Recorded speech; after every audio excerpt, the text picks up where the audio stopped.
cái đi gặp sự sản này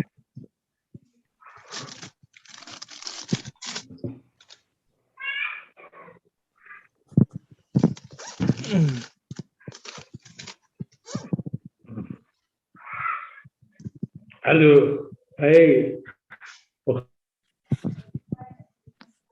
alo physically dia orang program khá cam hai với ta yo bao physical của program khát rang ra hay rang pat suy sẽ ra còn phi thế thay cung không ra lên cam cái physically dia orang hai covid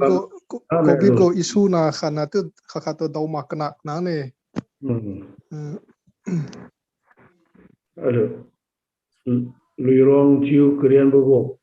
ผม是去海外中的我开了没人人哎就我就是我们开了我点开了看不太为嘛就把弄个你把过来的还说哎你是弄啥哎有的哎阿里啊就是么汤米拉古嘛给那不是revival of Liangmai folk songs that is a continual theme of lyrics na lumutang na khong khai ba ma lyrics hai ra chu putun ga transcribe kam rami nei tu phai lu khalunya ra yitu raw kyu khai ma me kung bu da lyrics se raw kyu se bolun like ramai sitami giting la si sa hai ago experience gara wa kha chulu se chu si lu ma hai raw sila we chu raw cha wo punctuation di khai sila chu za chulu chu bu go pa sao sai sui za punctuation chin ra sam de ba content chin de da la chulu chu ma hai raw su ko raw hai di kim pa lam bu sa cái cái mà đàn kia hay nhiều địa phương bảo es buồn mình muốn người buồn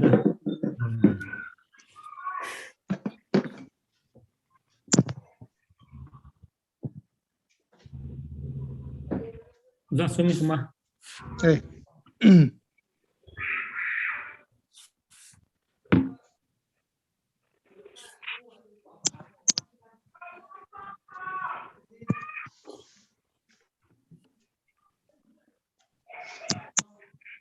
về tiếp sau aliu ko program sura kami khe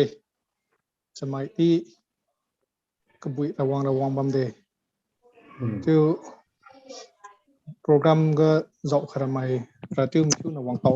wang sang khai zabam de tu peleng wang nam dong na tu koi na tu join tu bamis lo aliu program sura kam khe aliu ko thai nai program hai se Maisuangdibou ye tu sara ali dong thaikum tingkum 2022 go Liangmai foundation go krai bo thiuza ai program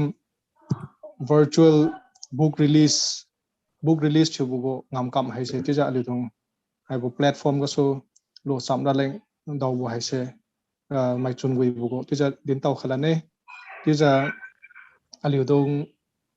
da thakum December nai January gara aliu ko Liangmai foundation go program hai se aliu talk takum kumbam bo se aliu kamluma tami boy changi wangmi ti sara peleng chiki lam station po lam tadmi tu hai kum bona poina program se rangkung bi mi ja ui ga rangma tami de tu to hai aliu dong 2022 ga aliu kamja bambo program kumja monthly talk thatiu takum lan sai wisne tu mning khai ja thai na solan khai 2022 ko krai bo thiuja ai bo book release kam book lam ga di author pina tu poina din khai sone tu thai ko program hai se tu I takum rabo zai se poina tu din khai bine aliu dong hai tu program introduction ra tu to hai tu kambam bose de tu rai boga book release ko activity hay se kam khai rai ne sega puting ga piuna pana book release ko ek hay se pana kam khai bine chu book release ko loi de sara pana we book release book ko ek kama buka minute nia sumkumbo exhortation like pana din khai ni bo like di pokwan pi khai ali dong na me dong scholars me dong chura mi de tesara ali author ko lambidi tesara area ko lambidi din tau khai ni bo te din tau khai lo minute nia sumkumbo na leng pokwan pi khai ne tu na din khai ra bo din khai loi de tesara na we book release chu ko ek khai se di tu kam khai to mis lo tu puting na tu book release se kam khai loi misara ali dong go khai na program ga ali author piuna tu ja mesen bos mesen di mesen tu ja sai suiza ali go ka khing chu bo dam di do sam ne hai bo ariak leng jing so tu sara tam release chu pa bo go hai ali go klu ali chi chu bo Kennedy new mai Korea lam bam bo pastor sena ali leng hai bo book leng se khing chu khai ne tu se bo book release we ka khing chu bo loi mi sara ali dong author piu kholam mong mi ne Maisuangdibou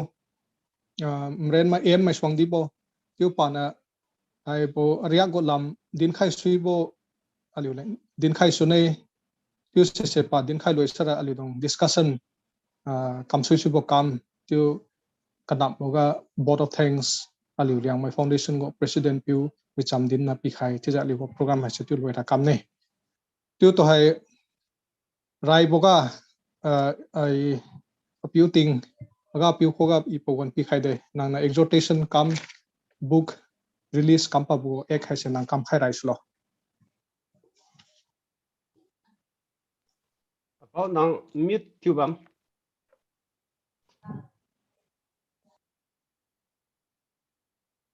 Apau nang go speaker se nang wo khai ke. Oh sui dai. Shuja. Yeah. Rai sang buga hadu to dam khai bo tingwang hadu le pi khai te si ne ting pi khai bo tingwang to ku sa jang ga so da thank you day the thanai bo program hai se masun wi bo kam khai ni bo masun zabam bo en kam kadi bo khale jong di bo na maran ja ja aliu leng ara ku wi bo ro pat khai bam bo ara phong hai se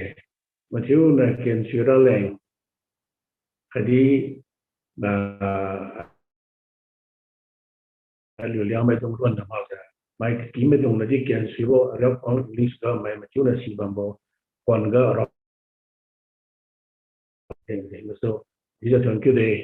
ai bo ara phong ron na ma ja pa ara phong ku bui kadi ke ken kadi ro ga wi de ina si khai bo ra ga ro khai bam bo kum ja hai nai bo ra phong hai se no pa suru bo ra mi bu de ja lo we ina si ma wo ja si ma ge ja bo ra phong I kha Liangmai and Christianity I bo phong ra I kha da we se kien ne wi ye a ja kien ro mu ina ro khai ba me jadi ke atem ro bambo hi na se na thui de ma sang ne tu le ni ma ge the improvement di kamlan jadi bam ni ne ja hai teng kha bo teng kam le so hai ja te won to di thon ne khadi maran khai bi bo asai kriu mai ki nom me do ni to ra to ja ma song di bo to di ja thank you se tin khai ye Haduza Hakumbo alio ara some a good history, a good culture, a good tradition. Haduza raw haibo hai sinu.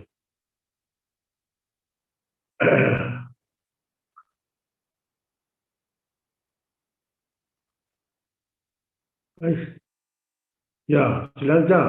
Waduh mage tau. Oh, raw haibo hai sinu. Aliu ago identity dot lian khande identity जो है से देलो जैसे निलो ना सीरियंग जब हमें अराजम अराहा तभी अगो culture अजाई अली अगो तलों जाए है से अगो culture दे अगो है से culture को का element some of the elements of identity है से अलो अगो identity तो अलो जिंदा जिन्ने identity preserve चले जो राव पखेबो हासाई माइदुं माही न होगा अरासम अजात जिंजा मागसाई अजात जंतु जिंजा माही न होगा पावराबो मागे राव खेबो अरे होंगनु केलो जा ओ हेरो माया त्यो जादे त्यो से सीदो ने आइडेंटिटी प्रिजर्व चुके जो प्रोक्लेम चुके जो तो जा अगर गैंग जा रोपा से गैंग बमनी बुदे I want to hear rohe bambo yang mai narratives ko bo masong din rohe bo hai se matang da rohe bame luong aro luong borasa me longpe pa borasa me ada wo pai ani bitadi diwa salam bitadi gengbo mat panya sang ja rohe ja bame hai tu ja hai so improvement kamlan radi bamdi sone itu saya kamjot tak ketin saya se mui khang wo identity preserve to wo identity mai to pisi wo chimpi wo mai dong la kelo za ai alu yang mai solo yang mai dalam seluang lo yang mai faini delo realongo yang mai go running se itu zaman ni bam kilo ketingkin ga itu bam luang kilo tior I na se ken kulo ahi ne ni ne because rohe bambo rapong haise we will contain an integral look at history, society and culture the masang area ona azan jinbo kumja rohe bo hine di masang de pame we thank you day so dibo to this thank you day this is to hai ido Liangmai foundation bambo member me dong to this thank you so pame ado mangai mira bogo la lui rong hai di masang so lang de pame neliu dong hai sa alo society go objectivo acutivo mai dong de cream of the society di base nam le dai se ni no tiempo mo ten kam to alo ai no song ting bi mai kha cha alo di mai kuma no piu mai cha ai wan kha hai si la bi azun gui jan no to so hai ja pa me yen matan khalo maran khalo ataja Maisuangdibou no roba mukung nedioti ilion ko area ga kam kusibo ka se ada di kain zoropa khalo jadi seladi mazang da compile chumui na chu khaira alu literature hai improve chole chu hai keting lalu gas chulo mengilo maksai kepio lalu maksai istese di mui khang lage alu development to dimba me ina di khali development you I said ago foundation ga ago society ago culture azai ali ga so base chubo sega so apipan chubo sega so kakung chula ga alo mi khang ra le rambo sai development sector thui yang so ne to zamani aina ko sibo mai ram keng mai dat go zai ko wi botolo na alo really ta liza arasam silo magza arasam kitilo magza mai rasam mailan meloi kiti raini za alo basic to go knowledge of over haza to khaisa kiti ka sanlan za ka piolan ka sanza kamne ase thinking ga wa kam khelu ma ko version ni to khaisa foundation ha information pala mo ti se wo mi bo teneu name donkin to kaso feli ora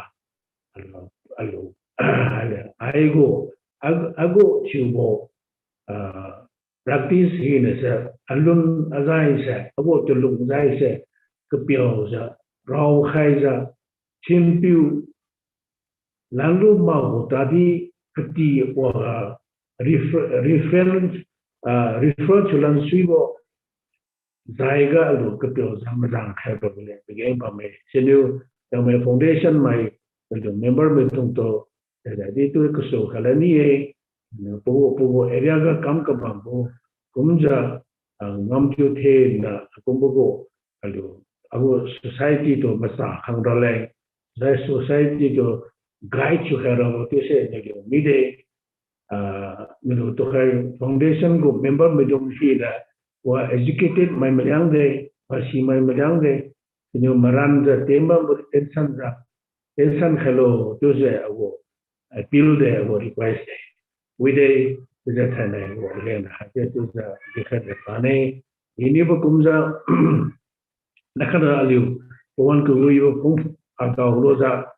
alo physically temun tezona tezo tepumnai sepum ruang za pauza ariza kui mazang dale kui tekhalang leti pada kui bo masa he iwo koga heng tu jadi bam he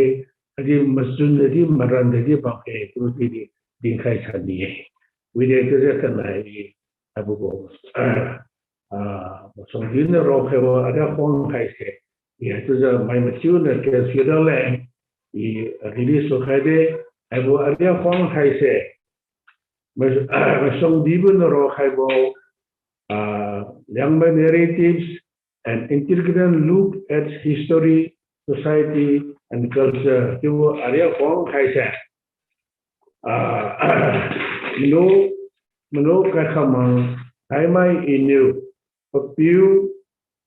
Tingwang, Panapiu, Krista Jisu, Tingwang, Yupina Masambo, Tingwang, Sumniu Hakibo, Tingwang, Dangaso. Liangmai Matiule, Kadi, the Gibo Society member by Dunjit can Sirale, Matiu Naga released to the Billion Haide. Tuna Babanga Picture had a case. Thank you. We day to the Vincent Solende Hade, a real company, the Pira Rosa, Pide. Can come from a high chapter by chapter can go in the can how the information we body depended upon me. The can society to Masahama to pay. But you day don't give it to I got to release my family. But today, thank you, day. You think Nana no go. Haibo Maisuangdibou ariak release to Haibo Khadi Aliuto with the Kachu Haibo Zingso these are 20 day. Tuza to Hai Aliudungo Pastor Aliu see to Pastor Kennedy Nana Aliu to Hai release Kampa Haibo as a ariak nang Heng to Hailo. Sai Mongku Enke Dampao Tingwang Liangmai Foundation new Rangkaibo book launch program hai with you takulura pawan kawi bikai kabizeng new na tutwane singna Maisuangdibou new Liangmai narratives an integral look at history, society and culture siu rapor khaibambo ariag haise Liangmai Foundation new thainai release kyu khaibau nai samdiu Haibo ariag su aliu pau pe chiang long kyu bau ki bang long wang mi bau rasam tu hoi long bam bau lun long khadi long wang lan ra bau lamga mai ke keng khanyo tentau lura khadi sisan lura haibo ariag rigadi nugu thoi tam pi khailo rapiu tingwang yang mai na dung tu nang nyu long sa khai ke bi zeng nyu sining king kyu ke kin mai oziu khatu thoi khai bizio kasi ka ngau mai aliu Liangmai ruang gadi waziu ga paziu ba me to why aliu new silu ngau lu bo swangdi to saidi wa ku wi keng ziu tensan lu ziu na ma ken kamadi lo rati aliu Liangmai na dung ri ga no ko tai dam pi khai lo hai bo arya gasu aliu paupe ramaning masai aliu paupe tengria khadidu taseng ta zailam ga silu borwana magzio aliu liangmai diga krista gu ko wicham dechu bozai gasu wangjio thainai aliu liangmai christian hiukam kami gulo siu bolam gadi sisanura bame ajeng nyo hai bo arya khwang hai se liangmai samai ka keng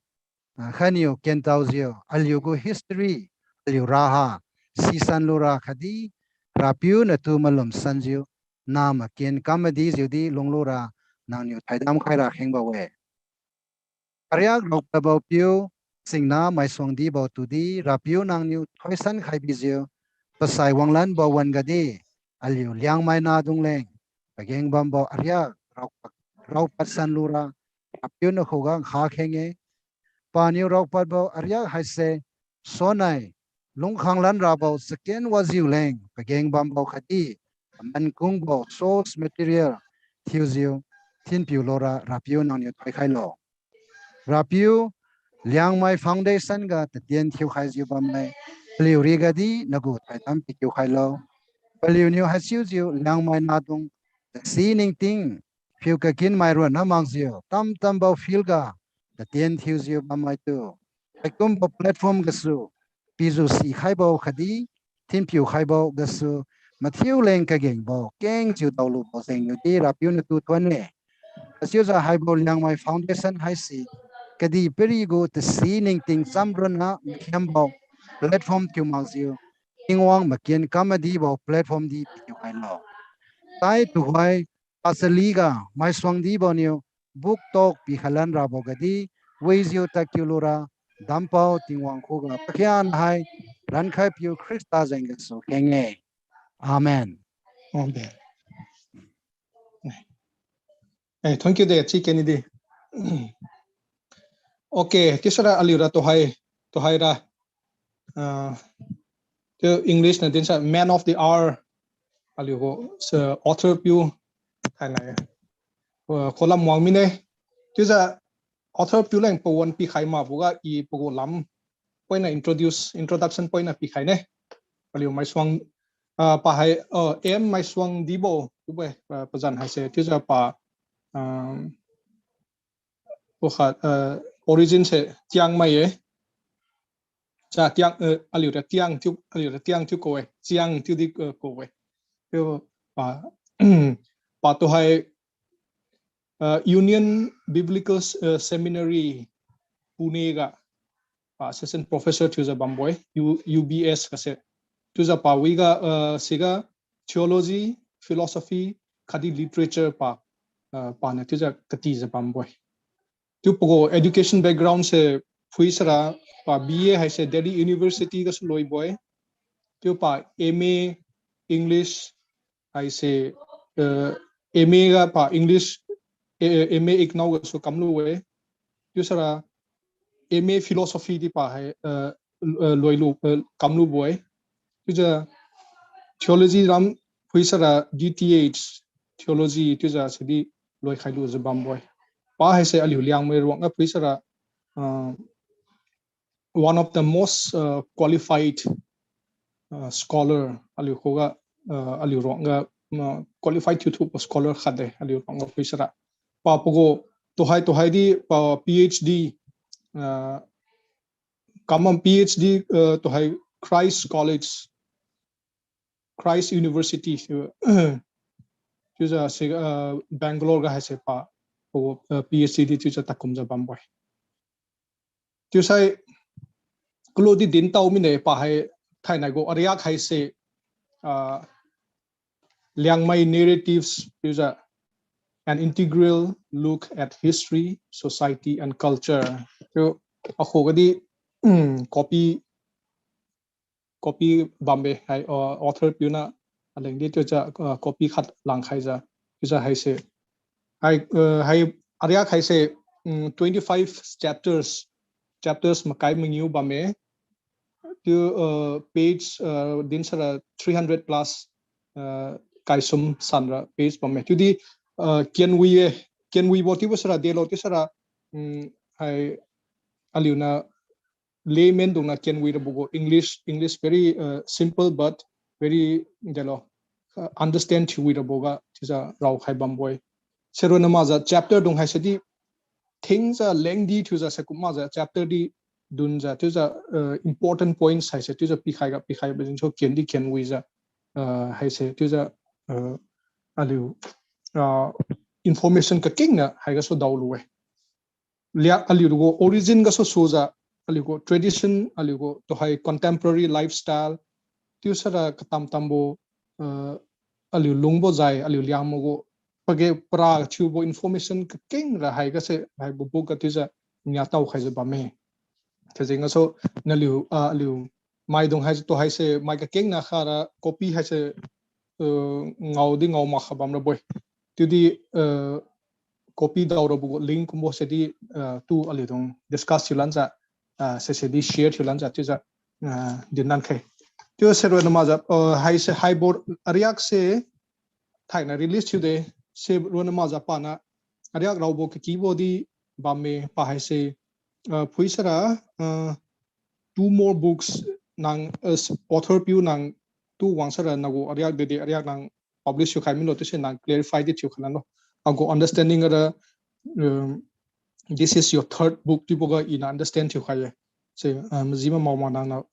correction se kam khala no seron ma za pogo articles academic articles hai ka king di rau khai mi boy tu za hai se thai na go author piu thai na go speaker chu rau piu Maisuangdibou lamga tu za dun khazalong khai din khai boy pogo family nai pa to hai Pune ga UBS go campus ka se bam boy chu to hai pogo area go lamga din ra leng din tau khra leng pa na de tu za hai bo area khai se to de bogo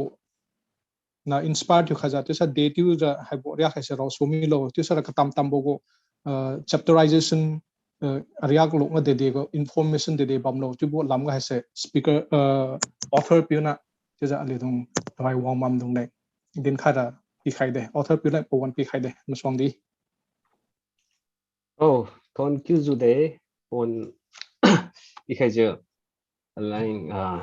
rai bu ga tingong de di ton kyu we ka di wang ba mai thio ade pau kai khamang pan release ti khai khade pan forward ti ro he boy ebo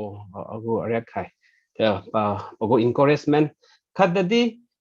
apau kai khamang hai ago inspiration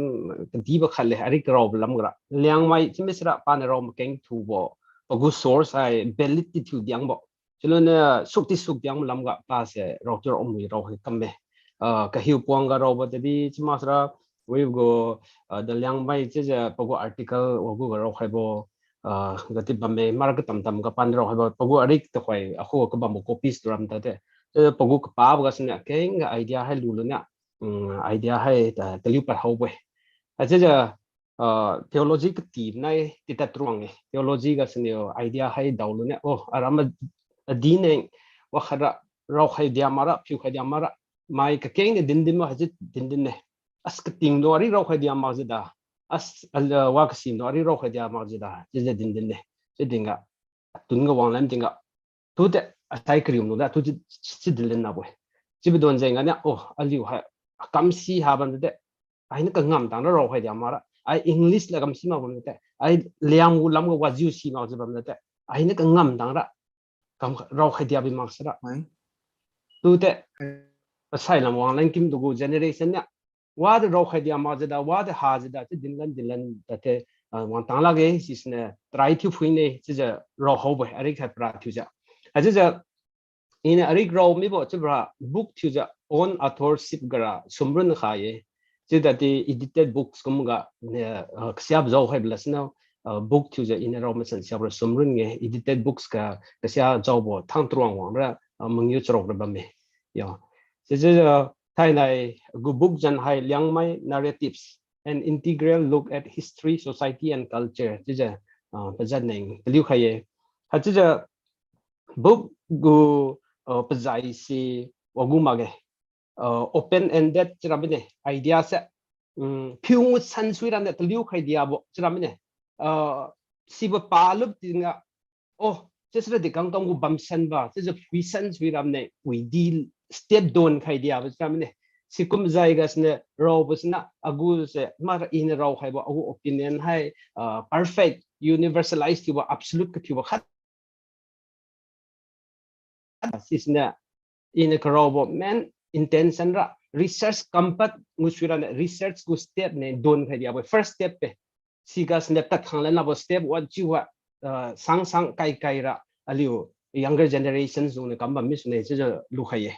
aja agu first book hai tribal theological hermeneutics je ISPCK Delhi ne publish tu ba have go book hai prathu je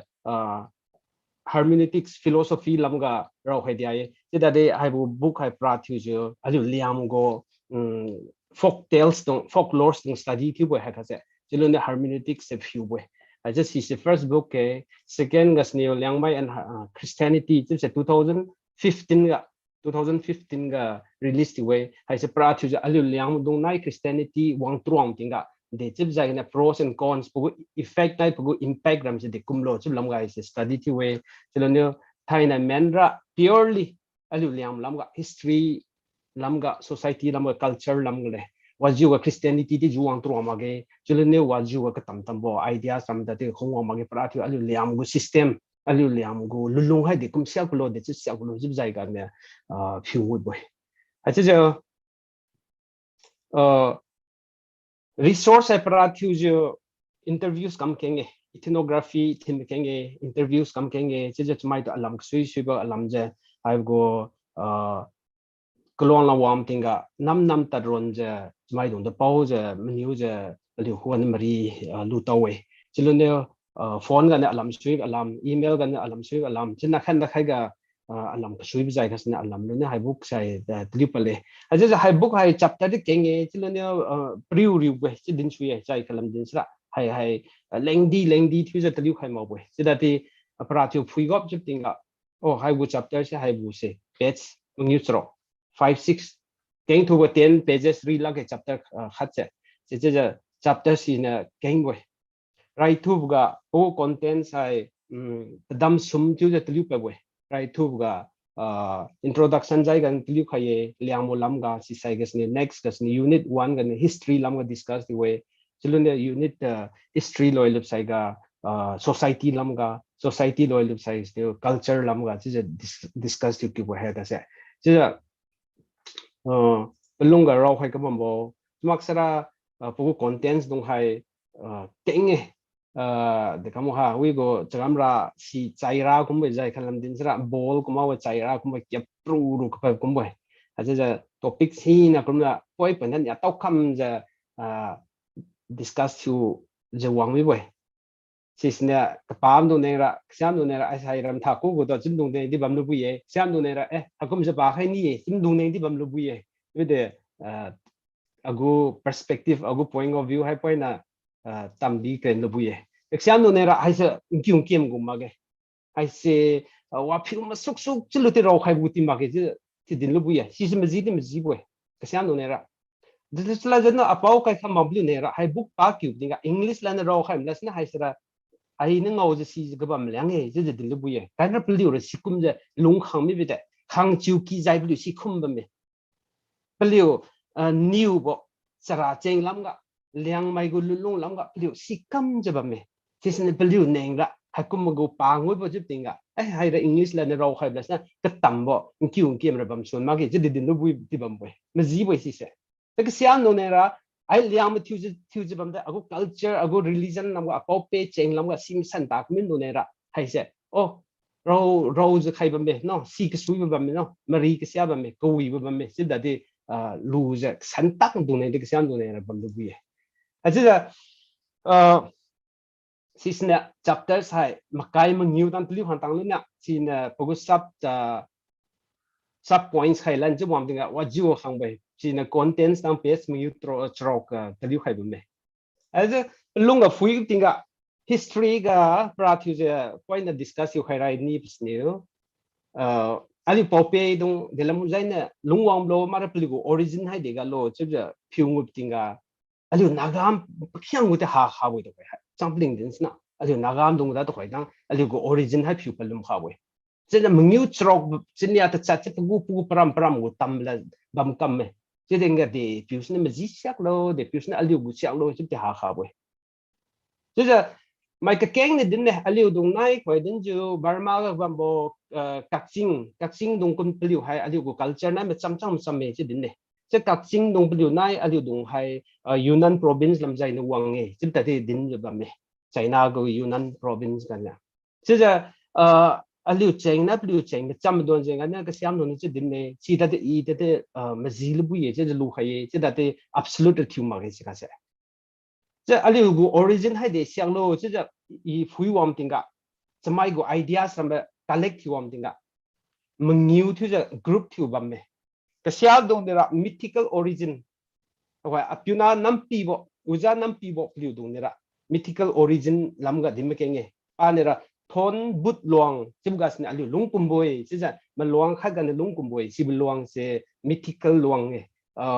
để cái xem được chứ thoải mái gì mà cái là thì làm cái này lung cùng mày chứ lui cái rau hay mà mày chứ đến này mythical origin cái chứ là aliu naga nó cái này ancient Mongolia làm cái này lung quang ấy chứ đến này cái xem nó là mainland China prior to western China làm cái này cùng mày chứ nó thì group bằng mày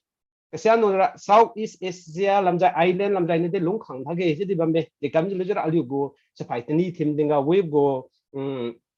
sea cells làm mẹ và làm team đồn rằng anh làm cái culture bẩm mẹ anh làm cái này lung khang đông thằng cái chứ đến này chứ này cái xem nó là para thiếu cho tôi khoai uza gambu mai adi hami này chứ đây pagu men idea là present land tôi khoai aliu đi cái này aliu lung sinh mai ye ui Africa làm cũng này lung wang lu ye cái cái chứ đây aliu hay China làm cũng này lung wang chứ tôi khoai này lung quang bộ tôi cũng cái này cũng ngu gần lung wang đông mà cái cái 10-20,000 years back làm cái này lung wang mình đông ấy chứ aliu lung wang tiếng cái aliu hay cave cũng cái lung mà như vậy thì Turkey cũng cái para thiếu chứ aliu cái cái important thứ bộ Thalon cave cái này aliu lung khai bầm như vậy chứ phải khoai professor Gambung mai như hay tan support thiếu vậy chứ chỉ cái này aliu lung pal de nang bầm như thế mà gì bị bầm lu vậy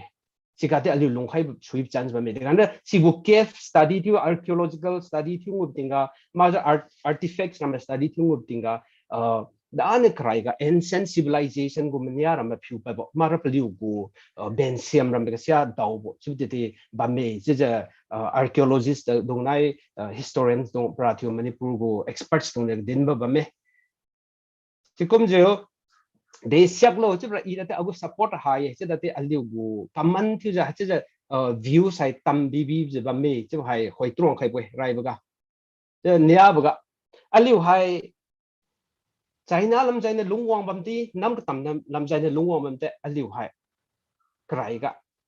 thanh cái đi mẹ tan cái hú bờ giặt tung to aliu hay ta đầu mi bồi thâu đầu mi bồi chứ là để aliu hay aliu to lung truang mà nhá aliu hay tắt kiên wang ja aliu đi cái thôi liang mà đi cái giờ liang rong đi cái mấy lung mi bồi chứ là để cảm giác lo chứ là in the meaning vậy mà là ago research cái mai gua chứ pa phui wang tiếng aliu hay aliu gu culture đó để cho nên aliu gu identity to self thiếu ra lo chứ làm cái meaning mà cũng thế aliu hay mai jiu cái mấy lung luôn nè mai này lung truang ja agu culture alat lui ha mấy lung mấy bộ chứ lung cũng ja aliu lung ni mau bồi aliu ra independent thiếu ja autonomous thiếu ja sovereign thiếu lung cái gì vậy đấy chứ don chẳng là xem bầm đấyจะริ้วผมจะได้มันลองต้นละไม่ลุงไม่นี่จะบอกให้aliu lung chun ga khai lu nya sis ne valley civilization aliu thau do ju wa ju ga China ga ma Burma ga ma wa ga thau do bam da aliu sikum di ga lung ma nya meng long lam jai meng lung mi se aliu go culture safe to safeguard tu running aliu go identity to safeguard tu running sis ne aliu na long lung bo chu security region ne chu aliu din ne maksra para thu je security je din ne ma ji security point khan ne chu da security ron ma ke chu je study thu ngo pa le security is one day, but it's to safeguard our identity and culture. A good chain reaction safeguard you rab don jeng na tam sim khai mai ne si tang ka ba mai ne ngau tang ka ma khai lam meng aliu lung mui lung man je lung mi boi chip se a good study gas ne phiu pa boi chứ đây mai cái tầm đông đây phiêu cái bộ cũng bộ mà chăm ra bộ idea thì bấm kren này chứ là agu thiếu tâm sinh cái sản phẩm thì chuẩn mà cái chứ là đây chứ share thiếu cái in này chứ hay cái ari cái rau khai để dính khai lên đấy chứ là ali liam gu ram lam ga dinwam tinga hai nalio nera wa ka sim do aram lam ka sim do nera hai sen tha ku gu bwe chứ là đây arig ga hai se mai rau khai de ingom dai ma ga ne rau khai lên chin ku gu thiếu ja ngô lên khai bwe ali liam gu ka di hai pazam dai thiếu ja bam ne nam bam ka luang bam se khat de ka luang bam to hai magui ba ram bau chi ku we ram bau sai ga ajam ja lu jam chlu ka ten ma khai we go zoom cultivation ka kam khai se bam ne cho nên last number you we hai bo madai hai aliu ne important resources de chứ giờ de kam gu ga sna hai se hai bo book ga khai ngoi blo chip sra para thiu jo aliu po pe ken ga nambam ga chri thung ngop tinga mai dong hai pak tinga puina dong ko pak tinga ram bau lung lam pang ra we aliu hai meng ram bau ga meng bai ra we si ba don jeng ne ram bau ga sinh bằng chứ phải hui suy máu vậy, bảo vệ chính cả sinh bằng hay hui suy máu vậy, ram bao cái hay cái cái nhà cũng mà tập chiu vậy na sinh bằng hay hui suy máu vậy, aliu na tiếng 1990s tiếng cả ram chiang cả aliu đúng bầm tiếng cả aliu to, ram bao cái sinh bằng hui suy máu đó chứ là aliu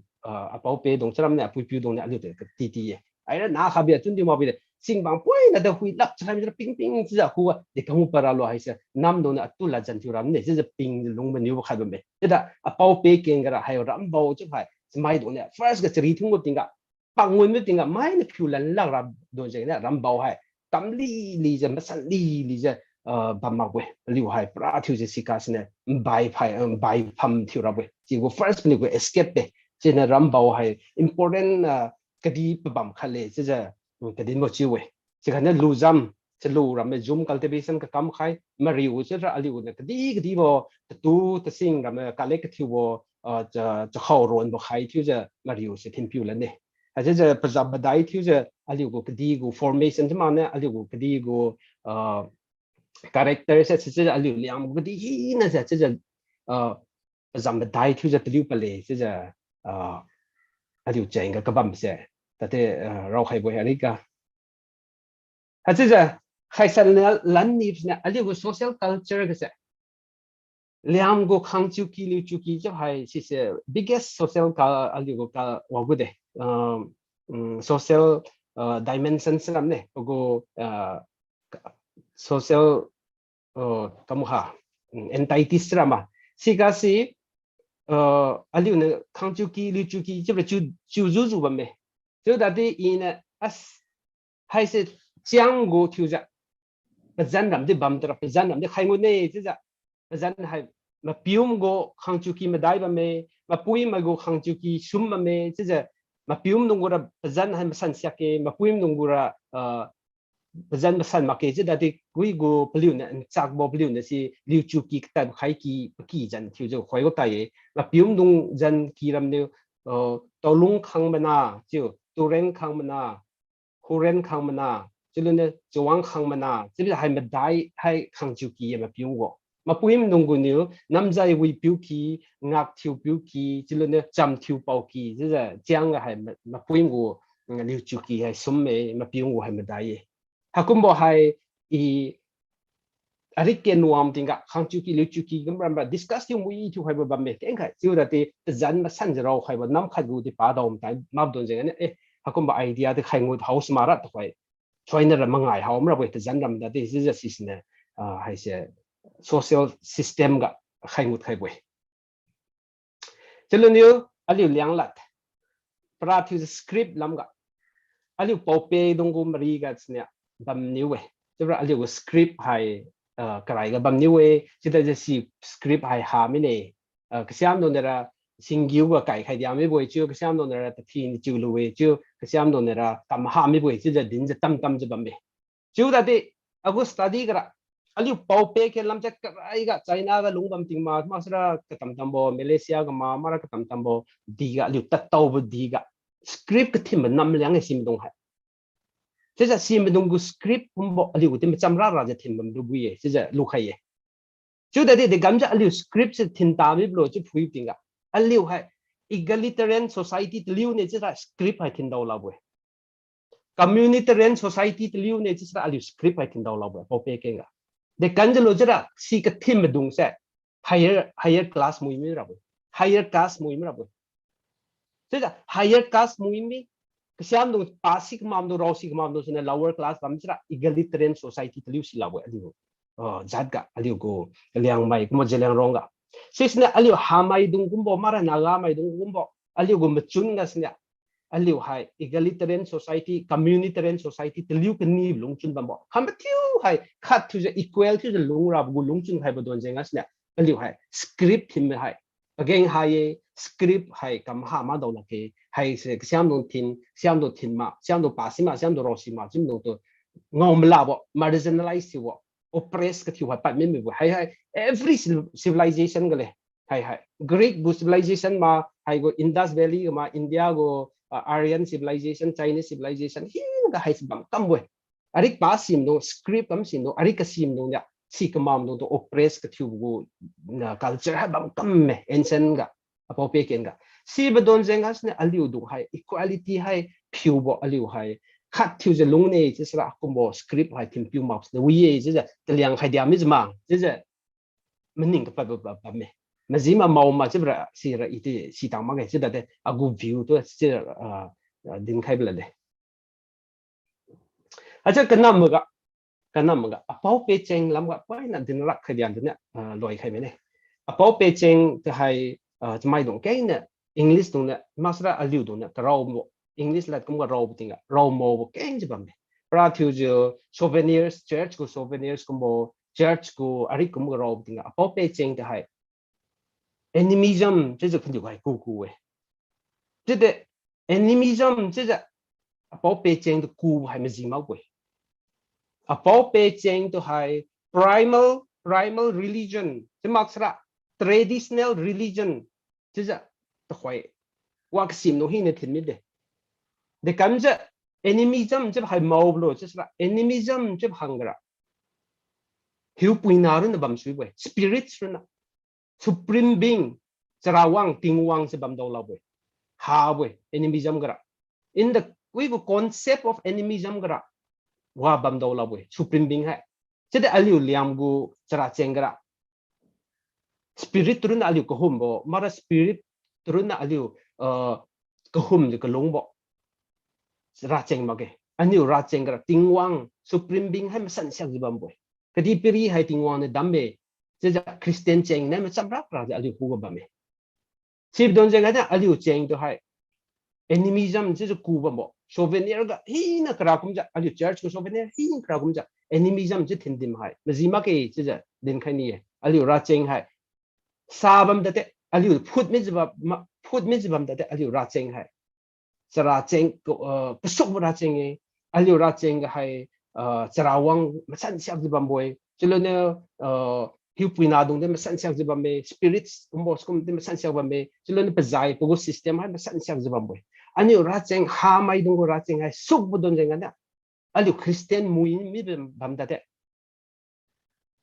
ta hỏi Hereka movement cũng bộ tình cầu rawang movement cũng bộ bắt ngầm bấm sẽ aliu bảo vệ ra cheng cái sốc dung cheng anh vậy hay cũng bộ bạn ngầm bộ ra cheng ha bộ aliu nagam của society khác cái đấy aliu của Liang rong aliu ha mai của society cái rồi nè hay cũng bộ Hereka movement cũng bộ tình cầu rawang cũng bộ tôi hỏi aliu hay mai sang samriu 30,000 cũng bấm bê aliu của members chứ là Hereka chỉ bảo hay mà ra thì Assam cái này Wagan thì cái nghe Nagaland cái này chứ lên Manipur cái này tình cầu rawang chứ thì cái nghe hay chứ là để cảm giác liu hạt bạn ngầm rồi chứ là aliu ra cheng aliu pope ra cheng cái sup đồn cheng cái này chứ là aliu pope ra cheng hay aliu Christian thiếu gì bấm đấy thiếu mà sup luôn nè để cái tăng aliu Christian cheng cái thiên phiêu cái suy bấm rồi chứ phải phiêu cái suy để aliu cái gì bấm này hay chứ là cái nào một cái đình khai đi nè hay rau khai chứ phiêu chứ cái bấm bộ rau khai chứ cái bấm bộ khi nào hay study thiếu sanh này research cầm sanh này phiêu sanh này rau khai bồi chứ mà nè agu idea hay absolute thiếu vậy hay是么gì的，就是本本的熬练咯，他的行业，就是呢，那里面跳到第一团结位，还是跟那么个online 个 din dinga Amazon ga khoi hai book hai Kindle edition ga run ba me chu da ti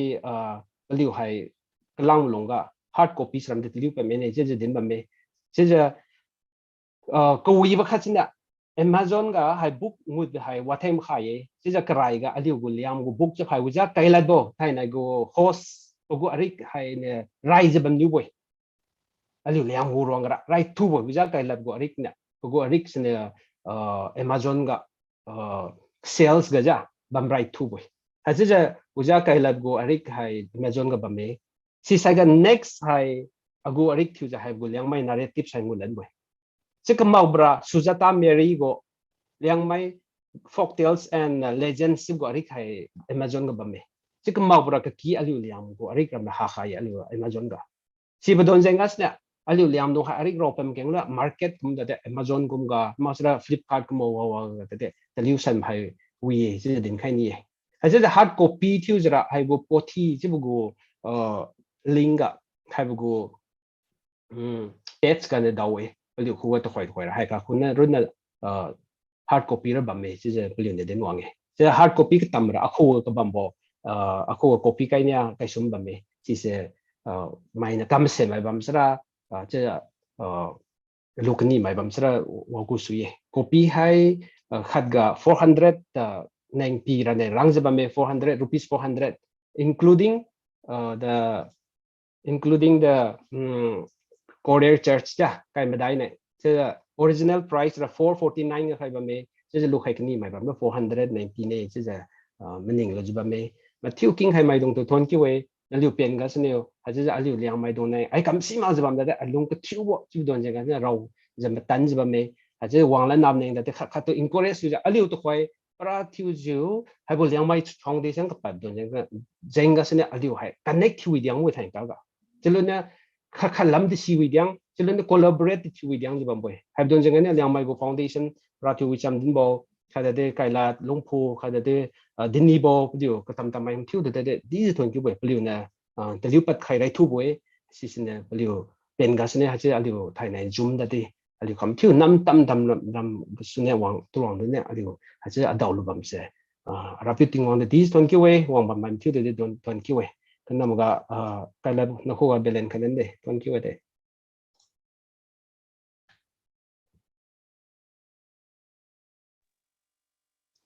Okay, thank you de Maisuangdi. Tiza nugo Arya ko lam ga hai se tiza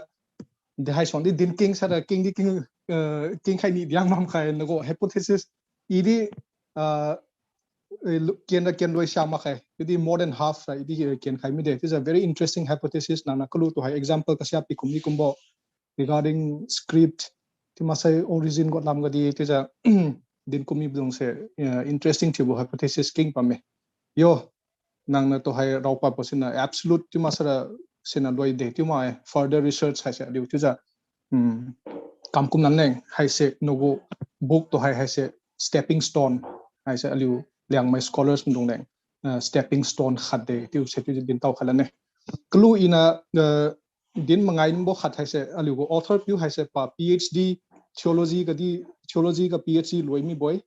user pa hai pa to hai PhD kamam bo se English literature ga theology PhD kamlan mam boy Christ University ga Bangalore ga pa hai se ali ko ga qualified thu how de tu din bo ga maula wam ne tu ja din taw khalan boy tu khalan bana ali dong thai nai members medung wang ba medung hai se ali ma thiu na hai arya khai se lu za kian khai sai wisone tu ja appeal chu khai thai nai wang ma za ba medung to di hai bo ria go lam ga din taw khlan bi lo tu hai lu ra bo se to hai ra aliu author pi to direct contact chilo za author pi kho ga su lo sara wi ra ko me aliu Amazon nam ka tam bo platform nam so khoi ma za author pi to contact chilo za author pi kho ga so directly address transaction that you za kamra lo ti bo ga pato contact kamlo za kho so khoi sa wi ra ko me lo ni me bam sai author go contact ha se de aliu foundation to di za contact chilo za hai bo copy hai se tu za lo ni mai kho ga pi wang tang khara di cam khe hay se mai aliu Liangmai ka king kian sim dong area kian sim dong rap aliu kian cam ra leng cam khe tu se din tau khaye tu aliu dong to hai se area go lamga aliu discussion kamra bo mai ka king na ra area se kian tau ma bi to hai area go lamga ra de discuss thira lo tu budi u khason ma bam so tu ta di meniu khai ni bo tu ma sara ngaliu na idea lo khai ni bo bam sara aliu go to hai author pi hoga meniu khai sui bo khasai ba me pon pi khai sero na ma za delo suggestion kumbo kumbo di welcome to sonate tum me author pi na tu za ali dong to hai wang ba me dong participants me dong ti ma sai audience me dong neng pon pi khai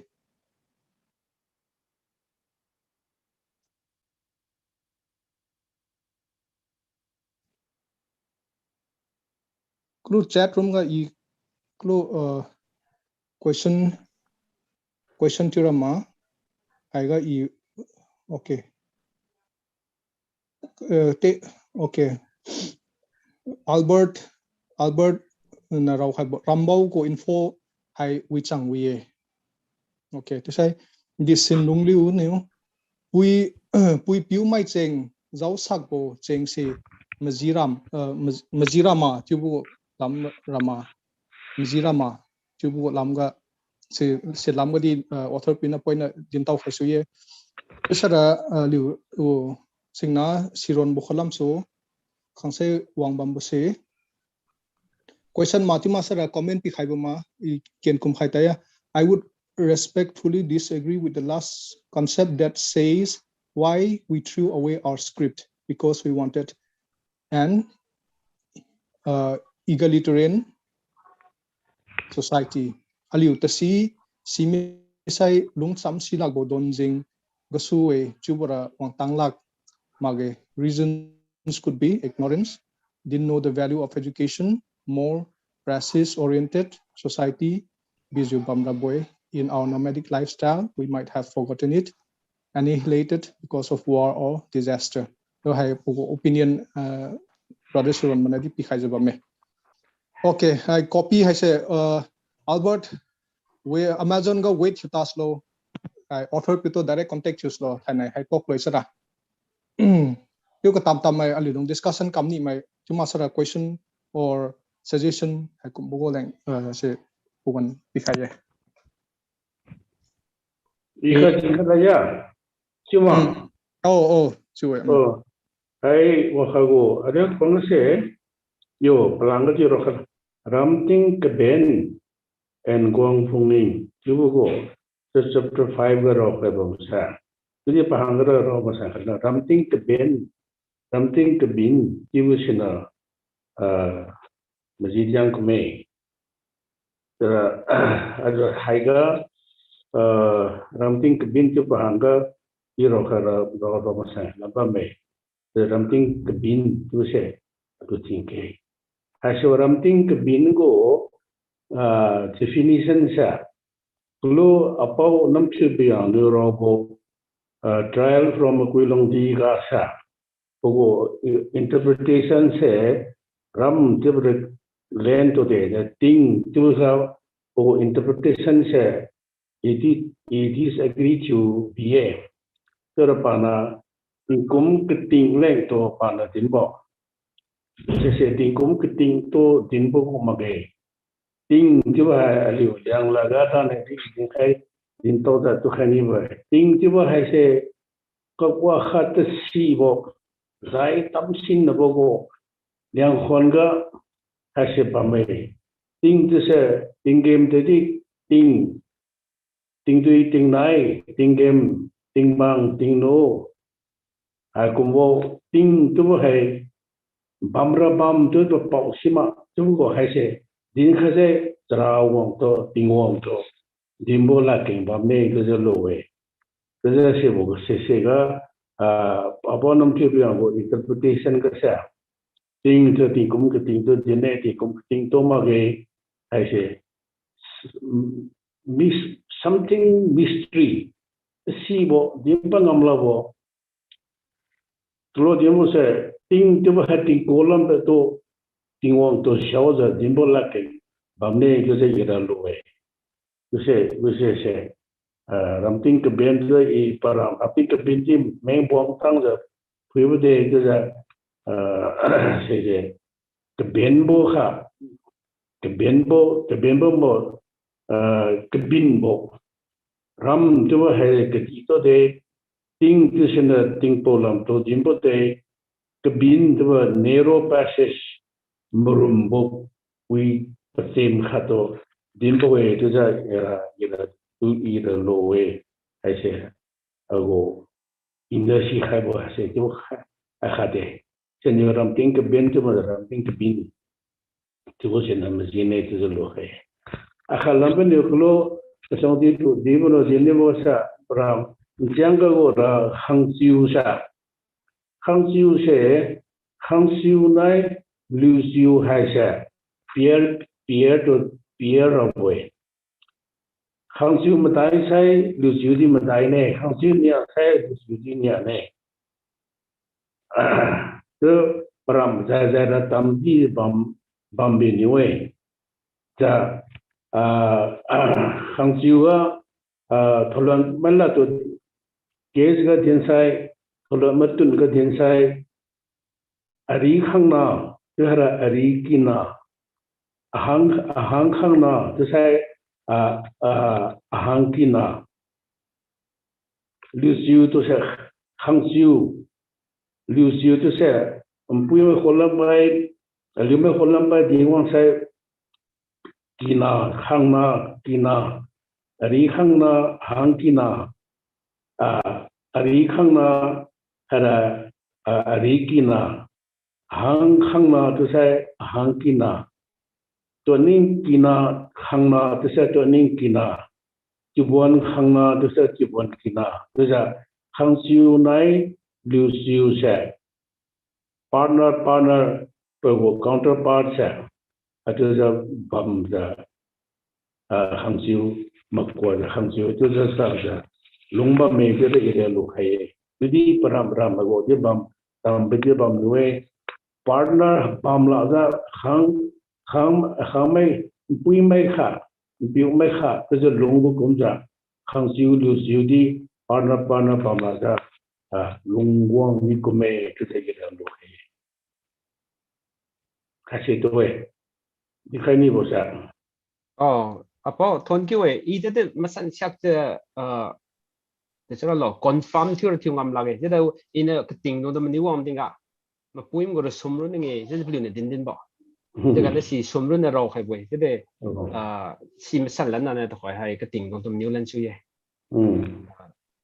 liệu cái system hay tầm bây giờ mà sẽ ra để làm gì lo gì vậy yo panam ko point variation thì bấm gì to quỷ ấy chứ đi phải sẽ peer rồi bộ Kalau tu khang siu khana warang khang siu akhat tu hai jinsai ari khang na mai ari kina se hai seniu pabao kha chulan bo ti bo chi kum ja tu pasili tu ja dong bi ngong ko me thank you Paul so hai cái question cái bấm một khăn nha ý sẽ là định hay này hồi giờ cái là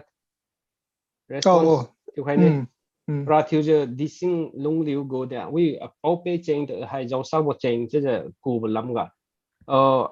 hay bảo vệ chênh được hay giáo sao mai chênh chứ cù ra liu Christian thiếu cái mình nó cù xin là liu luôn là liu đó chứ cù bộ chênh mà cái hay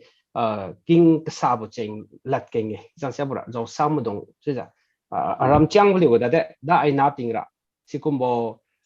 qua một đồng đó non Christian đồng đó giáo sao đồng chứ giờ đến mình liu con chiu hay si mà gì mà vậy làm ra giáo đó liu này lang pat Christian đồng này mấy sắc chứ tin ngu ra các to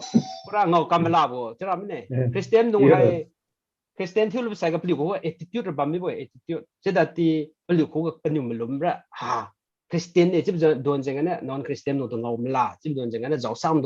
đồng chứ bấm là xin sang sao là hàm thiếu sẽ liang bạc cầm hàm thiếu sẽ năm khát cầm này ôi là lồng tam bò năm sân năm quang thiếu bò cũng là bấm là xin cũng bò giáo sao bò chứ là kiện là thiên suy bờ mặc quỷ mà gì mà quỷ 这是定开你。有先是不，早上不生嘛，个就不都生不生个对不？这位有。早上不生，早上嘛有个不是，Christian 去看路才过，拉给你是噻，也。Tuân kiu ấy, cái cho nên nếu hay siron một idea sẽ và này cái điểm mà hay mà gì vậy một idea hay script lắm cả chứ giờ và này cái điểm mà hay aliu bảo vệ đồng hay praxis oriented thiếu mi bảo mà aliu hay neglect thiếu mi bảo ignorant thiếu mi bảo cũng bram và này point chứ giờ mà đại hay kêu bram một cái set box cả si một points đồng hay mà gì cầm này chứ đã đi in the dinsan khai ni bra aliu China lam jane lungwang ni chip sra aliu hai si medungu civilization ha aliu experience you tau pro chip sra aliu hai da de angja wa si ma ja education lam ga khat si ma ja arik kum bok rob lam khat si ma ja lungwam dong ra mak thage chu da ti si to hai si je de kan ja aliu liang mi blo chip dinga education ha chang sa bra po pe king gra da do kum ja an ji kham free education people India ga kum bo mak sra law ga master regulation liu lu ne constitution ne chap khai ja kham chu ne ki me won gara to khoi da tam ne che da po pe ken gara elite dong bam high caste ba me low caste ba me have go slabs bam tingra education ne men thu the criteria ye sau se ku lo sau da na lo chu se bu gu kum ja fui wam tinga a po pe cheng thu ja aliu da de siam do ne educate thu siam do thu mak sra aliu ka ga chun cham si la ko nam khat thu si la ko chip don zenga sta aliu hai coin na mid meja chisa script to hai liang me bo reject thu mi thage chisa meaning khai bla de hypothesis le yo ago views na wo ma ge mazisha ke chip de har hai uja siron ne ke demo point nam da de accept we thank you we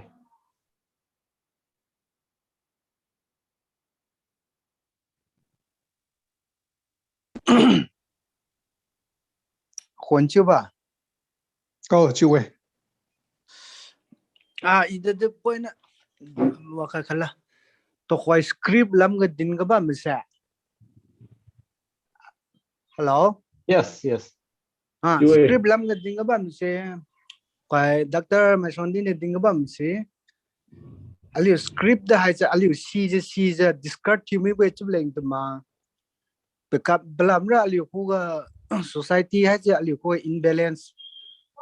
Elite class maksara de class pamira we si de pinja li discard timi we ju leng ma maksara de kam go concept leng de dim lo ji gen ta ma ge da thwai go concept se yo ine si ta na aliu se ina lu khai bra aliu civilization de aliu China bu civilization de lam ga aliu si bam new ta la ge ji script ra aliu ko knowledge ra have thage education long knowledge ra have new thage chi do lu khai bo chu de no kulong mu go zailam society chu ja masara group chu ja kulong mu go skum mu go lam ra pliu ko ga ba mi ba chu de no education lam go ariak script chu ja kraw lam na pliu ha new thage chu lu khai chu de no aliu script bam new ja aliu describe ti la mi ba aliu ko ga society class division bam ja chu din ga bam bi sara point sense one tama suma chi lu khai bo de den new go clarification that de kam khalo che si de che de no in a khat ding han sang ni sna hello chiu Chiu ba me. yo knu je apau ne din ma me ji khang chiu liu chiu ki lam ga din wam tinga alio khang chiu khat ban jai liu chiu ki khat bambo nia ban sai liu chi kinia ba mo chi si ko mu de bam ra bam me jue chi de klo si ja mai son din de ding ba mu jiu anam chang gara khang chu ki ma dai e si ra ite confirm ti we chi de liu chi ki ra ma dai ra bam ma ge jib de chi bu da di idi si ra kloang mu chu ja che da chiang mu chu ja idi si tang na chi bam me chi de no si ba hai si aliu liam gu tradition ga or liam gu culture ga liu chu ki na kham chu ki skithu bo skum mo chamre ka khai bo kum ra ha thage chu de no liu leng convenience leng jeng ane wi ba khang chu li chu ki per the kam bam ta lage khadi nam go pugu convenience gane sikum ra kamam ta lage chi de luk tau khadi ba me je sigani si point ya de point sum bi na ina apau hai ra just specially for apau ka kham ne te question gang hai bu no nyum ning mo khai ma ne hello Sao? Chui. liang mi dong nam krai ka thomoi bitinga liang mi dong nam thomoi bitinga sanglam ko ne ma se nam san thom ne je thomoi bitinga get gajra ne rengmun ga marang bang hai linge lift hai tuma lift marang bang hai linge ji siba marang bang klimugu paramba masa marang bang sai din degu significant bam ja marang bang hai ling blo ka chu ti nang to koi thai ne chera tau ka liu to pao dau club này chứ question chứ gì thì the question chứ hay vậy suy đây abu da We will merambang linggo sira ira nam thom go bunai rambang lingi tibura ira si khai magino tudi merambang ling khai bo merambang bambu se nam go khai bo nam go de yugo sign ka indication ka hai bo merambang de bi tibura si we mut bunai hai bang se ling ra we tibura ira si khai magino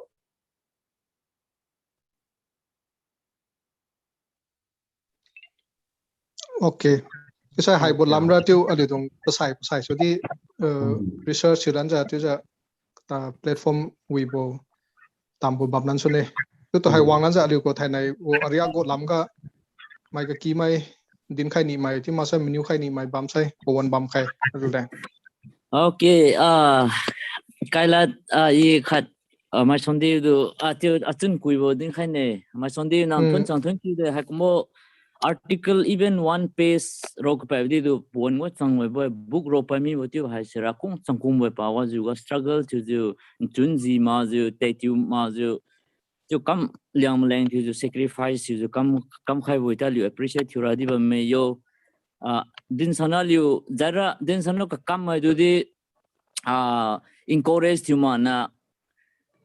intro point khan ya mistake do criticize ka thibo liu wa kum de keng do national scholar ma kum de wa discourage thura di ha we ha kumra aliu liam gu I knew understand thura ta we ju ya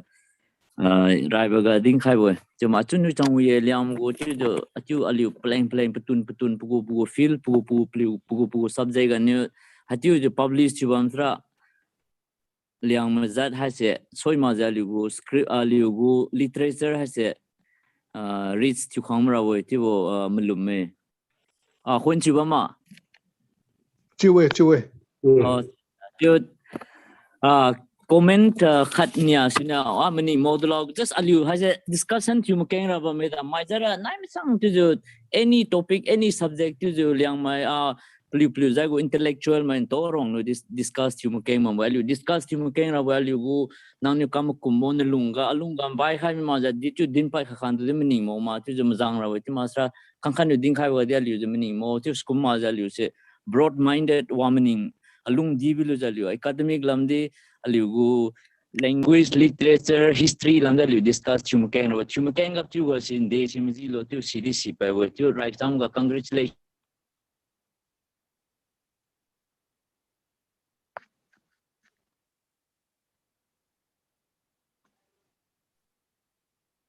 con chữ 8 nào con chữ 8 này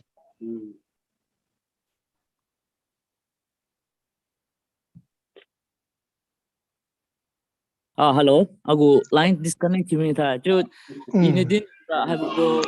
long di queer ti wo naglen ga khaba me ti watning mai khang khan ni mo kui long di ha si aliu origin migration ha se origin ma ge ti wo tning mai against kam de i naglen ga research kam kyu ga atu din wang ti sina ko bi me do khani we ti da do luma ge khoi thoron ke ti language ji aku ga I aliugu origin masa kuma se Sikistan boba me ha chaliu ndei ga salo makui londi tam makui londi ga ni lungraj ma thalon ke wa ni lungraj ma or ma sa wi tani ma ni pam kha ba me siga ni ma ti li wa se explore tim kana kha ba me khalan the script ha si di ira sima ga it is very new to me the aliugu script ha si ha mi boy pa reason pi kha mi na I ha sran thai na sirai thu we yo mai zara ande kam ngani pligu script ha mi lo ti ken ki pa kin to we liam go re ra kin to I go Tuma high na sirai ka change has yalu pupil sanadi bagain ba me khalan je research kam omuga agu experience ra liang mara Christian tumi buga za kumbo folklore folk tales omen taking kum da din dera to khoidin bamlo ti kumbo I'm new ga din ke kamam te keng ba melu liang ma sa kumgo atu discourage ki bo keng ta do research in new ham ga kumbo folk song folk tales din muga nikal no jara Christian tu ga si kummo chang ria phimra we ki go keng meaning de ba me ha kum de ta do we khalan yo lune animism kum ga de ra keng ha si si di ding khai kni de bam we da tu de animism tu de wa kmo de ira ha ban ne tu de meaning e da ni kam lo san da ha bo I word Barnett pli ne pli go theory ga de religion sum ro ne tu de ne fetishism, animism, totemism have rami bamboy to have kumga di bamboy to the gambu maple in wang no the British my senses rawam kumga di animism kum di have me saiga wang no the have gambu maple tam my di do primal religion to include in Asia gambu many them primal religions on the pre-ordeal religion has an appropriate allusion in Rome land. I took kumara religion kumugo kimra comment bami with I now go convenient to what the Heidi Kara Tabo to Mukumet. Iratu some love the comment you have 2020 day. Ali Rodi or Pasalana Kamke, Siron Mahiro and Maza Kumbo, Ali Kakadu encourage to see you Kamke to Dinkai with my Tunu, Siron Maza Kopi Hadi, Messenda Met to the Dinkai 20 day. Thân kiểu ấy, giờ với đi nè, liệu tuần cắm mì cắm bầm tuần sang nè, liệu tự tin correct như vậy bồi. Chứ giờ close vào cái gì script làm một đến bao năm thôi, đến làm cái gì, ý là cái script bấm sẽ cái bảo vệ đồng này chứ bao ra proof thì hay, chứ mà ri cái nè, tu đến quan đồng này chứ script bấm như vậy, chứ là cái chứ hàm như vậy, thì phi như chịu lúc vậy, chứ giờ nào gam đồng cái xem đồng này đến bấm này, chứ cũng liệu làm đồng này chứ cũng mua cái đến bấm này. Sisi bam news ra sisi da na China Marxist kum lam China di longwang e sisra si wo hypothesis kan kam boy si medung ra kum what you got 4-5,000 years lam China liu hai kum script a tin piu hom mip sai suja liu ko idea sa liu de khoi lu nya liu hu de khong khong wang hau thage migration dingan ne kam ha mi bo mara migration dingan de liang hai mi bo tat kim tinga nya kum kai mi dai kai mi migrate chu kom tinga nya liu huwa si boram se bi je kam ha mi bachram ne si je wang mi thage jim go hypothesis le ha je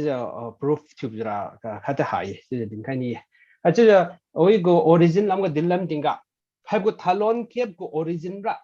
o ku lam gu boy pre ancient lam gu we ma koi long di ra some 1000 or 1500 years back ke je da de ha go thalon gura it's like 10-20,000 years lam gu we ali pau pe ken lam jai ta krai ga kum sang kriu kum lam jai ne ali wa di ga lung tau boy one time just a cave kum ga lung ban yu ba tu ka ka ga lung ban yum dong ban new sra ali thalon kep kum ga hai ali go ne din ba kum ja ali hai lung tau zma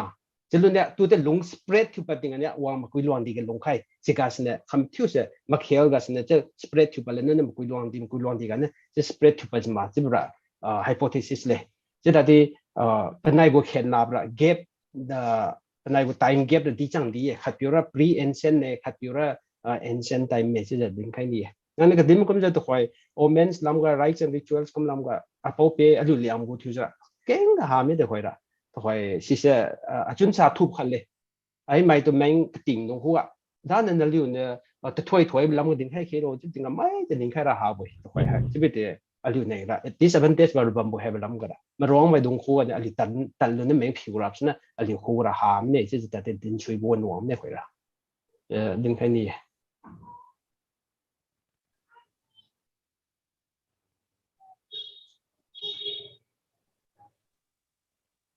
oh meeting chairman ideng o khane tisra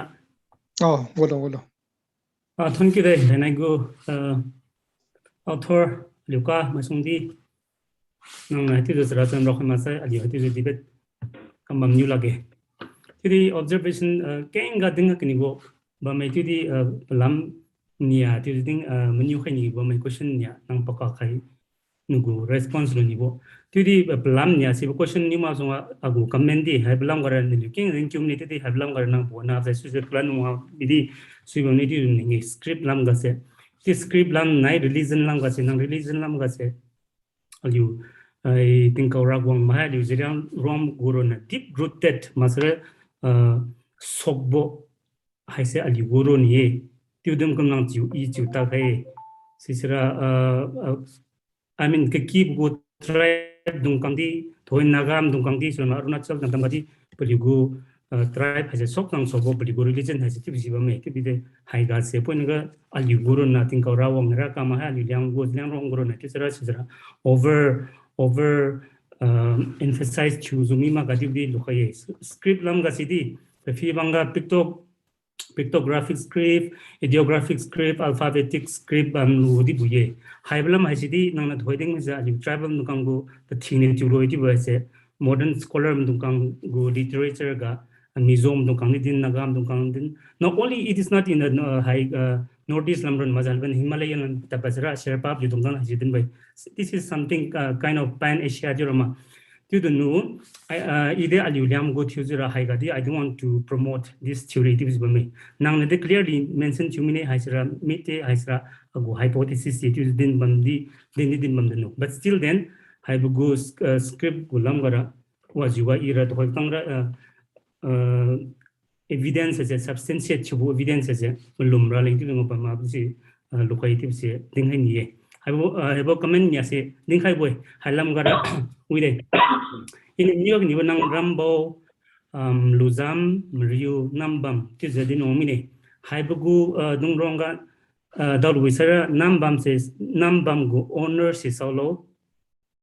rambo go owner si solo riu go owner si solo luzam go ownership solo ti bunang si bam ja pune din tai kalo ownership bam bidi sui hama bam ma bidi sui nya ga sai second question ga sai nugu unthai are konga kingship sowang thubulam ga nangodi nya ma do nya iti sai unthai nugu relevance ga aliu kingship ase wadi phonmi hai dok labdi bam te tempura ti kung sang kung ga chi bu ba me hoi liang ram kenga se abu problem haji kenjang me liang ram gorun maja nagang society ga di to have kingship ICD important to institution kare ali go history fi so sera so in view of that and go importance go relevance go perspective to ning khaduza have kingship bam sin de lo na have lam gan go re kon nya malo question ya thank you de okay thank you uja wi cham dim to che close in a din bambo aliu Jeleng rong go hamai dungu racheng go kasuk lam ga tin meting ha katam dungu ti sukren ma me yo ji boy sisra pa din arunachal ga te doni polo movement ti tan de me dong te doni polo ti ba me acha ja paligo culture ga te kasuk bo to khoi ali so suk diang ga me ti keng ba me ti aliu hamai dungu te suk mak ma thage ji ja ilu khai la to we go aliu dagam dung rong ga aliu ne suk thu we aliu ne best le kumra claim ra thiu ra ha we itu ada aliu itu kesuk bam don zenganya saya dan kamu ada saya kira aja ketam saya kan heraka itu tingkau rawang itu palan bam maram hai kesuk bahasa it can be annihilated very easily kamu ham lapa ya extinction lapa ya itu sui saya kan tu gane tim lele maksudnya ketam tunggu tapi kesuk bokeng itu bam so tu koi nanti menu bokum ja king safe go nai hai go landlord ram ke nam hi naga cuak tam Chulunio Chuang Tam, Chulunio land owner di Tam, Jebo good system, say, Kanga practice tube di bam. Chuang the land owner tube di bam. Jeda de Hoi Aram Chang Blugura, land owner high. if you khát hơn land owner thì mà cái đi hayจะรำเบาให้จะผิวเนี่ยสมบัติไหม owner ก็ผิวมันโตจีแต่ที่กลั่นตั้มสินจะมาขัดแต่หนาวนักที่มันสุดลงไงฉะนั้นผลิตกับ jurisdiction แต่ที่ว่ากูมาไงให้กูรำเบาสิขังขัดกูให้เสียอาจารย์จะขังขัดกูสิตันมาไงที่จะพูด geographical location จะเด็ดละล้อว่ากูที่กู latitude ใจกันในข่อยมาเนี่ยให้กู longitude ใจกันในข่อยบ่อย this one section จะให้กูkeep you go ให้กู section จะให้ keep you go 这是但是呢我不嘛嘅我个rambo个จะรำบัมกลงบ่这个ข่อยดินบัมบ่สิกูgas呢啊就 follow ที่มา嘅这是ดินแค่นี้เอง就其实呢ตะข่อยวันก็อันเลี้ยวคู่ปัดกับบัมระปราที่จะรำโจนนี้บ่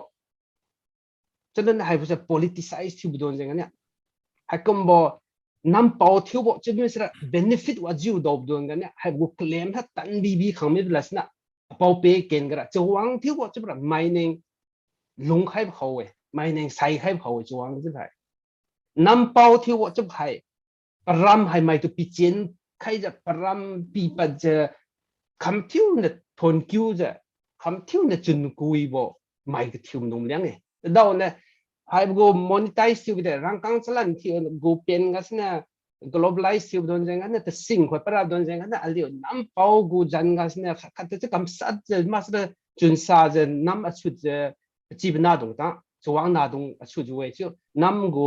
ปั๊มเปล่านาดงน้ำอัดชุดจะกำบัมรำไปมาสเลยให้ดงสระลงกวางดงเองก็มึงกูอิสุกันไปแบบให้ถ้าดาวกูนั่นเรื่องไงให้จะเปล่าเป้เก่งก็มาขัดไปแบบให้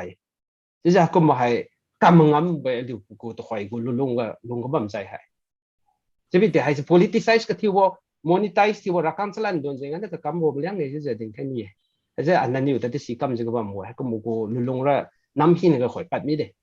จะอันนี้เป่าเปเจงก็มาบ่อยให้จะคริสเตียนเจงที่มาก็อันนี้เป่าเปเจงที่มาก็ให้ก็ดีปรีกูไปก็ทราบว่า politicize ก็ที่ว่ามาสระรักกันสลันโดนอย่างนั้นด้วยจะดึงแค่นี้ทนคิวโอเคทนคิวเดที่สุดอะอีไม่ชิวหัวก็ที่จะดินเต้าขลันนี่อันนี้กูไทยในกูอาริยะใครเสมาชิวนั่นรู้จะเกียนรู้จะอันนี้ตรงfurther discussion ให้สิบัมนั้นสุย further research ให้สิบัมนั้นสุยที่ไทยในนะรวยบุมาเกไทยในดินบัมดินกำลามิเนี่ยที่จะมาชิวนะอาริยะใครเสเกียนใครโลที่สิดินเต้าขลันไปที่chat ก็เสcopy โลนี้ที่ดินว่างไม่ก็เก่งเอาไว้ที่อันนี้ก็ author พิวตัว personally นั่นแหละ contact ชิวใครรอ number ปีใครมั้ยอันนี้ก็ author พิวก็ number ปีใครมั้ยที่ให้โปรแกรมโดยสระนั่นแหละตรงอันนี้ก็ author พิวตัว personally นั่นแหละ contact ชิวจะ address ที่สระ transaction ก็ details ไปเก่งบัมบุฮีนั่นเองนั่นแหละที่จะ individual ที่จะคำใครชโลที่จะติดต่อกันแล้วเนี่ยที่อันนี้ตรงตัวให้ไทยไหนก็โปรแกรมให้สระให้ก็สู้โดยขนาดคำไม่เคยอันนี้ก็ next program maka ipirikat wala khadika saniye okay minute khat pi hede me lo jam din go wei san sa ka song din di answer chu khami ne tudi tram go papau ti go bo la bam ka sa klo so din ni bu ga se atona din ni bu ga se kalong rambau luzam kadi mariuram matai sisega keluang ram sera nam thon khai bapau nam pau rame keluang ram to bapau thiu mai sa nam pau we nam thon khai karai bo pi we nam bi khai bo pi we sise rambau ketang pagoe lozam ram sera pasai tu je papau tam je se phiuna be bam lo bui melina di bam lo bui jadi keluang ram including rambau sera nam bi we bo piu nam thang go bo piu ram me sera exclusive right bam be ko wi nam pau ga sa hai se adu tanah bo mà chú là mấy làm bộ nắm thốn quê của đại sai chỉ vô ram lù gà bam bộ và khẩu ri tiếng cái tiếng hôn tiếng duy tiếng này và khui phung bộ cái màu vàng nhá hi là chỗ tất cả khăn lô diệu mà giang lô diệu nắm thốn khai bồi nắm thốn biểu xin yêu nắm cái luồng ram bao ram hay sẽ là nắm bao ram này nắm bao exclusive ai hay sẽ là ram hay sẽ như sang hay như vậy làm kiểu vậy thuần kiêu đề thế sao clarify thì khai ra ok thế sao ali dong program lôi cùng đã cắm khe thế sao ali dong hay cái nằm của ali go Liangmai Foundation của president piu which am din có cái vote of thanks link khai vậy thank you ma'am chuna wang program wa zau khai kadi program we ni zo loi khai ra boleng ka house loi tang kheng ja participate thu khai bjeng su thainai hai bo program wa zau khai ma'am chun to thank you 80% den na khini hai ga zoom hall garon ma ja YouTube ga so live fui ba mundukang Facebook ga so fui ba mundukang chung to di thank you 80% den kuni ra ni tu thank you go one me sai su thank you min dan ding halan dan nei right to ga li go author li ka Dr. Maisuangdibou ko one waje masai nu go effort hin pi pa ja ali go lam ga chu za ra cham ai kong do pa khai jeng so to thank you we ni pen ga zo na na li ko mo ra cham discuss kadi debate masai hin ka fellows ba me ti se ding khai nya ga sai ali go book release ko bo ali ronga ka ting mai kadi ali go ali pautus bambo Tribal Research Institute go retired joint director president din sai ka khamang dai mai ade ali ronga zo khai jeng so zawlo the book release ten the win thiwa jeng so thank you 80% din khai glan da ye haron maza li ka thibo li chi thibo kennedy new mai ade korea lam chu ha program ga thainai zo khai za thank you 80% din khai ye yo thonchang thank you 80% din khai glan da ye haron maza aligu moderator masai tam go program ma cha khai ba mai aligu technical host nung fubo tin du de 2080 cd ding khai ye kyuza aliu habu go zoom platform ma se lcfd go zoom tin ba mai hajenga sudi lcfd Liangmai Christian Fellowship delhi to di 2080 sam chi ding ni ye net fun aligu Liangmai Foundation ha se akam go rawu pa bu ngam ga so aligo society ga scientific temperament bamja social reform masai pegeng bamhong ra leng ti ga ali hasam tan bamboy sokum do ka red ro ruza aliun dungkang the publisher to people suye ali dungkang the book release to ga suye nani kumja tyo ha kam go program hin ga ali kam go academic activities lam focus to zakam bam group khai mahina support to ga jenga so ton ki we hai bulam ga detail to za si khal ra leng aliu executive mai ma hai tam dungkang do alam khailo yang Facebook ada Liangmai Foundation di page ko message ada follow tu jadi ko activity hina masa lama sa hin alam follow tu se ding ha klan da ye tu in ding khara ba kan lo hemne thank you tu matthew to thank you de